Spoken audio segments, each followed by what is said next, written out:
ආයිබෝවන් සුබ දවසක් සියලු දෙනාටම. ඉතින් ඔන්න ගොඩක් කාලෙකින්ද ඔයාලා මගෙන් අහපු ප්‍රශ්නයකට පිළිතුරක් විදිහට තමයි අද මේ වීඩියෝ එක අරන් ආවේ. ඉතින් ඇත්තටම මුලින් ඔයාලට කියලා ඉන්න ඕනි සාමාන්‍යයෙන් කෙනෙක් දේව වරමකින් දේව ආශිර්වාදයකින් හරි මොනයම් හෝ විශ්ව හරහා හම්බුණා වූ ශක්තියකින් වැඩ කටයුතු කරන්න ආරම්භ කර දවසේ ඉඳලා ඒ කෙනා කරන් යන වැඩ කටයුතුත් එක්ක යම් යම් කාලයක් යද්දී ඒ කෙනාට අපි කියන්නේ විවිධාකාර අවසරයන් හම්බෙන්න පුළුවන්. ඉතින් ඒක නිසායි මේ වරමක් තුල දේවාලයක් තුල කවදාවත් ඒකාකාරී අපි කියන්නේ ක්‍රියාපිළිවෙතක් හැදෙන්නේ නැත්තේ.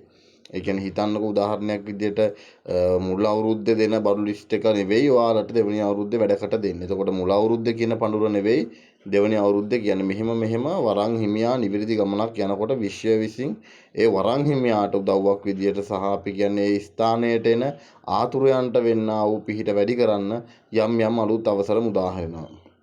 ඉතින් මට කතා කරන බොහෝ දෙනෙක් මුල් කාලේදී ඇත්තටම මට චෝදනාවක් විදිහට කියපු කාරණයක් තියෙනවා. අපෝ වේද මහත්තයා ලොකු බඩු ලිස්ට් එකක් තියෙනවනේ. ඔය තොইল නටන්න බෑ, බෙර ගහන්න බෑ අපිට. අපි ඉන්න තැන්වලත් එක්ක අපේ සමාජ පසුබිමත් එක්ක අපිට ඒව කරන්න බෑ. මොකද වටපිටේ ඉන්න මිනිස්සුන්ගේ ඒ යාලා සමාජයේ ඉහළ තරාතිරම්බල අය. ඉතින් ඒක නිසා අපිට බැරිද මේක සුළුවට පොඩිවට දෙයක් කරලා මේක අයින් කරගන්න. ඉතින් ඇත්තටම ඒ කාලේ මම දීපු උත්තරේ තමයි බෑ කියන එක. මොකද ඒ තිබ්බ අවසරයන්ට වඩා ඉහළින් අපිට වැඩ කරන්න බෑ. ඉතින් ඒ තිබ්බ අවසරයන්ක මං කිව්ව කාරණේ තමයි බෑ. අපි අනිවාර්යෙන් ඒ කුණ්ඩ ප්‍රේතයන්ට පුද දීලා මේවා කපලස් කරන්න ඕනි කියන කාරණේ පිළිබඳව. ඉතින් අන්න ඒ තැන ඉඳලා මේ අවුරුදු 6ක මගේ වරන් ජීවිත කාලය තුල අද වෙද්දී මෙන්න මේ ඉන්න තැනත් එක්ක ඒ ලැබිලා තියෙන අවසරයෙන් ඉතින් අපි කියන්නේ ආතුර ඔබට සහ අසරණ වෙලා ඉන්න ඔබට පුළුවන් තරම් අපි කියන්නේ අඩු වියදමකින් ඔබට යහපත ඔබට පිහිට වෙන්න මම තීරණය කරලා තියෙනවා. ඉතින් ඒ ගැන තමයි අද මේ වීඩියෝ එකෙන් ඔයාලට කතා කරන්නේ. ඉතින් මෙච්චර කාලයකට ඔයාලට තිබ්බ ගැටලුව මොකද්ද? අපි කියන්නේ පේනේ බලන්න පඳුරු වැඩි. ඊළඟට බඩු ලිස්ට් එක වැඩි. කියන පඳුරු ගණන් වැඩි. බෙර ගහන්න බෑ. තටු යහන්න ආදිය හදන්න බෑ. අල්ලපු ගෙදර අයටව සද්ද ඇහෙන්න බෑ. ඉතින් මෙන්න මේ වගේ කාරණා. ඉතින් ඔන්න ඕකට විසඳුමක් විදියට අද මේ වීඩියෝ එකෙන් මට ඔයාලට සතුටු වෙන පිළිතුරක් දෙන්න පුළුවන්. ඉතින් ඇත්තටම අපි කියන්නේ ඔයාලට මේකේ දාලා තියෙනවා මම ඔන්ලයින් පරීක්ෂාව කරගන්න පුළුවන් පඳුරු මුදල කීයද කියන එක.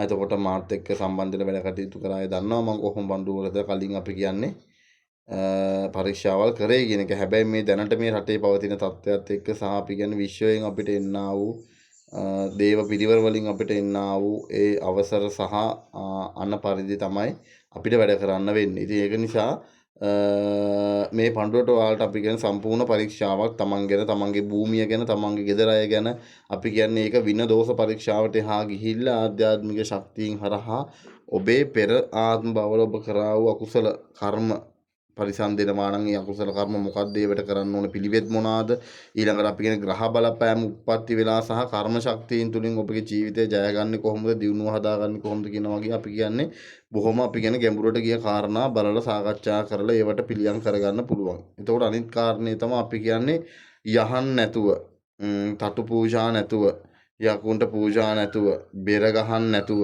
පැහැදිලි නේද? අපි කියන්නේ සද්ද බද්ද දාලා කෑ ගහන්න නැතුව කාටවත් නොදැනෙන විදියට ඔබට හසේ විශ්වාසවන්තව අපි ඒකත් කියන්න ඕනේ මේ මම පටන් ගත්ත පළවෙනි අවුරුද්දේ විශ්වාසය රැක්කේ කෙසේද මේ වෙලෙකටත් ඒ විශ්වාසය මේ වැඩ කටයුතු තුලත් ඒ විදියටම රැකෙනවා. ඉතින් මෙන්න මේ ආකාරයේ වැඩ කටයුත්තක් ඔයාලට කරගන්න පුළුවන්. අපි කියන්නේ හොයන්න අමාරු බඩු ලිස්ට් නැහැ. තමන්ගේ කැපවීම උනන්දුවෙන් අපි කියන්නේ මේ කාරණාව තමන්ගේ පිනක් වාසනාවක් තියෙනවා නම් අපිට කරලා දෙන්න පුළුවන් කිසිම ගැටලුවක් නැතුව. ඉතින් අන්න ඒ ගැන මේ වීඩියෝ එක අද කරන්න හිතුවේ. ඉතින් මේකෙන් කිසිම ශාස්ත්‍රයකට පහරක් වදින්නේ නැහැ. මොකද අපි කියන්නේ ඇදුරු තුමන්ලා වේවා, දේවාල වල අය වේවා, යంత్ర මන්ත්‍ර තන්ත්‍ර වේවා, දේව වරන් වේවා, යක්ෂ වරන් වේවා, විශ්ව ශක්තිය වේවා, බුද්ධ ශක්තිය වේවා. මේ මොනම දේ වුණත් මේ ආධ්‍යාත්මය තුල එහෙම නැත්නම් গুপ্ত විද්‍යාව තුල වැඩ කටයුතු කරන පිළිවෙලව. ඉතින් ඒ නිසා මේකත් තවත් එක් පිළිවෙලක් තමයි. හැබැයි මම විසින් මේක කරන්නේ කලින් මම කරා වූ දේවල් වලට වැඩිය උඩ තැනක ඉඳගෙන. ඉතින් ඒක නිසා මේකේ වාසිය සහ අපි කියන්නේ මේකේ තියෙන පිහිට තමන්ලට ගන්න පුළුවන්.